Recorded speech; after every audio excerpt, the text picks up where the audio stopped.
Hello, तर मी निधी केवळ. Hello. Hello, मी मानसी. हाय, मी सेजल आनेचा. माझे नाव ऋतुजा दत्तात्रय नजन. नमस्कार, माझं नाव वेदा देवचक्के. तुझा युगंधरकडे पाहण्याचा दृष्टिकोन काय आहे? युगंधर म्हणजे लाईक पथकापेक्षा it's like a family for me. म्हणजे वादन नाही तर खूप काही शिकायला भेटलं मला. Yugandhar is like a family. सगळे आपलेसे वाटतात तिथं. कोणी असं भेदभाव करत नाही कोणत्याच गोष्टीमध्ये. प्रत्येक ठिकाणी आपल्याला ओळख दिली जाते किंवा काउंट केलं जातं.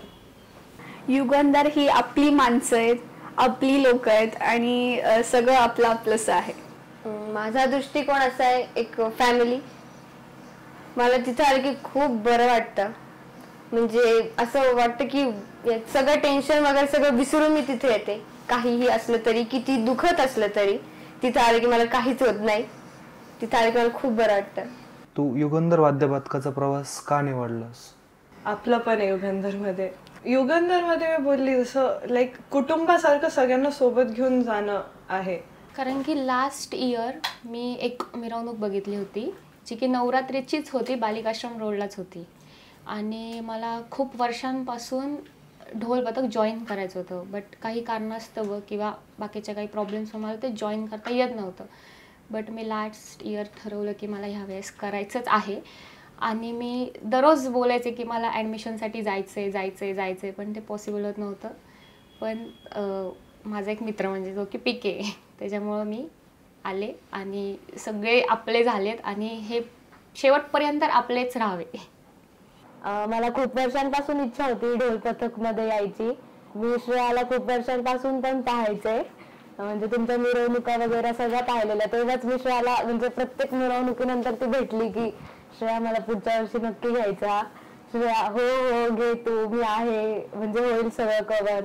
सुरुवातीला तर माझ्यासाठी स्पेशली तर खूप जास्त अवघड होतं. कारण की 2 पथकांमधलं एक पथक निवडणं ही खूप मोठी गोष्ट आहे. ती माझ्यासाठी नाही, सगळ्यांनीच ही फेस केली आहे की सगळेच रडलेत, सगळेच पडलेत. पण स्पेशली मला पौर्णिमा किंवा वेदा हे दोघींनी पण केलं आणि सोलो दादांनी पण. त्यांच्यामुळे मी हे पथक निवडले. कारण मला युगंधर एकतर ते चॉईस करण्यामध्ये खूप पहिले कळलं नाही, काय झालं आधी हे समजलं नाही. फर्स्ट टाइम होतं, काहीच समजलं नाही. काय होतंय, काय घडतंय, काय चूक, काय बरोबर हे नाही समजलं. पण आम्ही सगळ्यांना ओळखत होतो दादा लोक आणि आम्हाला माहिती आहे की आम्ही सगळ्यांना ओळखतो हेच आम्हाला माहिती. कारण तेव्हा मी त्यांच्यामुळे जास्त लवकर चूज करू शकलो की आम्हाला इकडे जायचंय. त्यामुळे दादांमुळे जास्त लवकर चूज करू शकलो कुठे जायचंय. मार्गदर्शक असणारी पथकातील एखादी व्यक्ती म्हणजे जिला बघून तू इन्स्पायर झाली आहेस वगैरे असं? संकेत दादा, नेहा दीदी. पिके. सगळेच दादा लोक, सगळीच मॅनेजमेंट टीम ही सगळ्यांसाठी आत्ताच्या सिच्युएशनला सगळ्यांसाठी इन्स्पिरेशन आहे. एखादी नाही म्हणता येणार मला. सगळेच दादा, सगळ्यांकडनं सगळंच काही भरपूर काही शिकायला आहे, लहान मुलांपासून तर आपल्या सगळ्या दादा लोकांपर्यंत. युगंधर मध्ये तू आनंदी आहेस ना? खूप जास्त. खूप जास्त. हो. तुझं आवडतं वाद्य साहजिक ढोल असेल, तू ढोल वाजवते, पण का असं? ढोलचा पॉइंट ऑफ व्ह्यू म्हणजे लाईक संस्कृती आपल्या मराठ्यांची. सो ते खूप इन्स्पिरेशन होतं माझ्यासाठी. मला संबळ खूप आवडतं आणि मला ते एकदा ट्राय करायचं आणि मला ते शिकायचं पण आहे. ढोल कमरेवर आला ना, ते एक सॅटिस्फॅक्शन असतं. म्हणजे काहीच नाही विचार होत की इकडं काय चालू आहे तिकडं. म्हणजे जसं ताशाची गाडी सुरू झाली की एक असं वाटतं की कधी मी ढोल वाजवते आणि कधी असं होतं मला. त्याच्या मागचं कारण ढोल वादन एकतर माझ्या आईची इच्छा होती की पथकामध्ये आम्ही जावं. मला असं होतं की मी ढोल वाजू शकेल का. पण ढोल पथकामध्ये गेल्यामुळे मला इतका कॉन्फिडन्स आला की बघतायत 4 लोक का 100 लोक बघतायत, आता मला काहीच फरक पडत नाही. फक्त मी आणि माझं वादन आणि माझा ढोल, बस इतकंच. मला खूप कॉन्फिडन्स दिलाय ढोल पथकाने. तुला बाकीच्या पथकांमध्ये व आपल्या पथकामध्ये काय असं वेगळे पण जाणवलं का? हो, खूप जास्त. ॲक्च्युली बाकीचे पथक आणि आपण एकदम युनिक आहोत. सगळ्याच गोष्टी आपल्या इथं सगळ्यांचे विचार सगळ्यांना धरून आपण सगळ्या गोष्टी केल्या जातं. इवन छोट्या छोट्या गोष्टींचे सुद्धा ओपिनियन प्रत्येकाकडून घेतले जातात की हे कसं आहे बाबा, हे ओके आहे का. इवन आकाश दादा पण पर्सनली सगळ्या मुलींना विचारतो की तुम्हाला कुठे काही प्रॉब्लेम नाही आहे ना, हे तुम्ही करू शकता ना. तसं बाकीच्यांमध्ये फक्त एक 4-5 जणांच्या निर्णयानुसार पथक चालतं. तसं आपल्याकडे सगळ्यांच्या विचारांनी चालतं. वेगळेपणा वादन तर सगळेच पथक करतात, पण जे काही कोऑर्डिनेशन आहे युगंधर पथकामधलं सगळ्यांशी, सगळ्या वादकांशी ओरडतात, कौतुकी देखील करतात, वादकांना ज्या पद्धतीने ते सांभाळून घेतात ते मला फार आवडतं. पार्शियलिटी नव्हती, म्हणजे असं नव्हतं की जुने आधी वाजवणार आणि नंतर नवीन वाजवणार, ते सगळे सोबतच होते. युगंधरमध्ये मिळालेलं वातावरण, आनंदी क्षण, आठवणी, भावनिक क्षण, ह्या सगळ्या गोष्टीचा तुझा दैनंदिन रेग्युलर लाईफमध्ये काही फरक जाणवतो का तुला?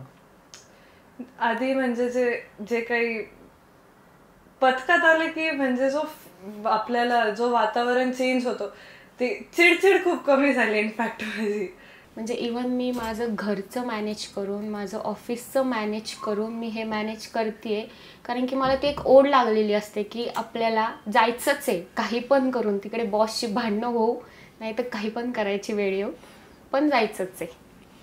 म्हणजे सुरुवातीला असं खूप थकवा वाटायचा, पण नंतर ना असं तो वाजवताना कधीच काही वाटलं नाही, पण घरी गेल्यावर वाटायचं, पण दुसऱ्या दिवशी परत त्याच उत्साहाने येऊन वाजवायचं. हो, म्हणजे प्रत्येकाकडून प्रत्येक गोष्टी शिकता येतात. म्हणजे प्रत्येकाकडून प्रत्येक गोष्ट घेण्यासारखी असते आणि ती आपण आपल्यामध्ये चांगल्या चांगल्या गोष्टी इम्प्लिमेंट करू शकतो. आणि हे माझ्या बाबतीत खूप झालंय. म्हणजे मला आधी अजिबात कॉन्फिडन्स नव्हता, म्हणजे मी अशी बोलू अजिबात शकत नव्हती जशी मी आता बोलतीये. पण मी सगळ्याकडून सगळं बघून बघून बघून शिकत आली आणि इम्प्लिमेंट करायचं ट्राय पण करते आणि होतं पण आहे माझ्यामध्ये इम्प्रूव्हमेंट. सुरुवातीला खूप कन्फ्युजन होतं, काय करू, काय बरोबर आहे, काय चूक आहे.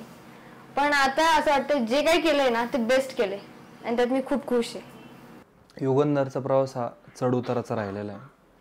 स्टार्टिंगपासून आत्तापर्यंत खूप साऱ्या घटना घडल्या आहेत, खूप साऱ्या गोष्टी बदलल्या आहेत, खूप सारे विचार बदललेत, विचार निर्माण झालेत, विचार आकारणात आणलेत. ह्या सर्व गोष्टींमधून तू काही शिकलीस का? गिव्हअप नाही करायचं, कितीही काही झालं, काहीही झालं, आपल्यात इच्छा असेल तर काही होऊ शकतं.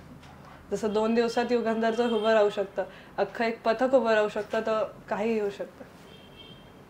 एकी खूप महत्वाची आहे जे की आपण आतापर्यंत टिकवत आलोय. तू अनुभवलेला एखादा भावनिक क्षण? जेव्हा विशाल गणपती दिल्ली गेटच्या बाहेर निघाला तेव्हाचा जो मोमेंट होता तो की झालं आता डायरेक्ट पुढच्या वर्षी. तो जेव्हा तुम्ही एका रात्रीतून 50 ढोल आणले आणि तुम्ही ते रात्रीतून ताणले आणि इव्हन दुसऱ्या दिवशी आपण ते व्यवस्थित लावून त्याचं वाद्यपूजन केलं, ते खूप असं मनाला लागणारं होतं. हे कोणीच नाही करू शकत, म्हणजे की तुम्ही सगळ्यांचा विचार करून एवढं सगळं केलं. जेव्हा विसर्जन नंतर पथक बंद झाला, तो जेव्हा पथक सुरू होता आणि किंवा जेव्हा पथकाचं सगळ्यात जो डाऊनफॉल होता तोच एक. युगंधरनी जसं स्वतःला उभं केलं ते खरंच म्हणजे इमॅजिन पण नाही करू शकत. तो एक खूप भावनिक क्षण होता. तू अनुभवलेला एखादा आनंदी क्षण? वाजवलेली पहिली मिरवणूक दहीहंडीची. सगळेच क्षण चांगले आहेत. ढोल जेव्हा दिसतो, जेव्हा समोर येतो, जेव्हा आपल्या माणसांसोबत आपण ढोल वाजवतो तेव्हा एक वेगळीच फिलिंग असते. एक नाही खूप आहेत, पण पथकामध्ये येणं हेच माझं खूप मोठं तोच खूप माझा एक आनंदी क्षण होता. हे रोप लावताना सर्वांना सन्मान भेटलाय ना? हो, भेटत आहे आणि ह्या पुढे पण जास्त भेटत राहील. आता तर सुरुवात आहे. सुरुवातीचे आपण एवढे क्षण पण नाही अनुभवलेत अजून. पुढच्या वर्षी तर अजून सन्मानाचं हे येईल आणि मला माहिती तुम्ही सगळेजण त्याचं लक्ष देणार आणि तुम्ही ती गोष्ट आधी ठेवणार. पथकातील रणरागिणींबद्दल तुला काही सांगायचं आहे का? त्या तर भारीच आहे. आणि जो नेहाताई सगळ्यांना सपोर्ट करते की जे मेसेज केला गेला तिचा सेकंदात रिप्लाय असतो. इव्हन ती किती पण बिझी असो किंवा काही असो, ती कधीच कोणत्या मुलीमध्ये भेदभाव करत नाही किंवा कोणत्याच गोष्टीमध्ये ती सगळ्यांना सपोर्ट करते. आणि आय होप सो की पुढे आम्ही फक्त एक सगळ्याजणी फक्त पोरी वाजवू. सगळ्याच जणी खूप छान वादन करतात. सगळ्यांचे विचार किंवा सगळे एकमेकांसोबत घुळमिळतात पण खूप चांगल्या पद्धतीने. त्यांची मैत्री किंवा त्यांचं वागणं वर्तणूक खूप सगळ्यांची छान आहे. आणि वादन तर सगळे खूपच मस्त करतात. असं कोणीच नाही की जे वादन छान नाही करत किंवा थोडं पण असं डगमगतंय. सगळे खूप छान वादन करतात. हो, पथकातल्या सगळ्याच मुली खूप उत्साही आहेत, खूप कॉन्फिडंट आहेत. वादन पण खूप छान करतात, मिळून मिसळून राहतात. फक्त असंच शेवटपर्यंत राहा आणि आपल्या पथकामध्ये मुलींची संख्या आणखी वाढवत. भविष्यामध्ये तुझं युगंधर वाद्य पथकासाठी काय योगदान राहील? मी येत राहणार. म्हणजे माझं पुढचं तर मी ठरवलं नाही आयुष्य काय, पण मी येणार. बस संपलं इथेच. अजून तर मी लहान आहे, पण मला जे काही शक्य होईल मी ते सगळं काही करायला तयार आहे. तुझ्या मते युगंधरमध्ये कोणत्या गोष्टीला स्थान नकोय? प्रत्येकाचा रिस्पेक्ट करावा, प्रत्येकाला तो मान द्यावा, प्रत्येकाला जो पाहिजे तो. आणि असं कोणाला कमी लेखू नये किंवा काही करू नये, एवढीच इच्छा आहे, बाकी काही नाही. मला नाही वाटत काही आहे, टू बी व्हेरी ऑनेस्ट. कारण की आता जेवढं मी पथकाला ओळखते, जेवढं काही चाललंय ते एकदम स्मूथली आणि परफेक्ट चाललंय. सो आय डोंट थिंक काही चेंजेसची गरज आहे. असं तर काही नाही आहे, पण जे आपण म्हणतो ना की तू याचंच ऐकलं, त्याचंच ऐकलं नाहीस, यालाच सपोर्ट केला, त्याला सपोर्ट केला नाही. ॲक्च्युली हे होतं आहे, आता गॉसिप्स होत आहेत. तर माझ्या मते की ते तिथंच सोडून दिलं पाहिजे ना. छोट्या छोट्या गोष्टी आहेत त्या होतच राहतात, त्या तिथल्या तिथंच विसरून आपण पुढे जायला पाहिजे. की ते काय धरून बसायचं. आपलं वातावरण जे काही आहे पथकातलं, ते मला वाटतं की एक वादकाला वादकाचं जे काही रिस्पेक्ट हवाय तो मिळालाच पाहिजे. हा, तू चुकलाय तिथे तुम्ही त्याला हमखास ओरडा, पण एक वादकाचं रिस्पेक्ट त्याला मिळाला पाहिजे असं मला वाटतं.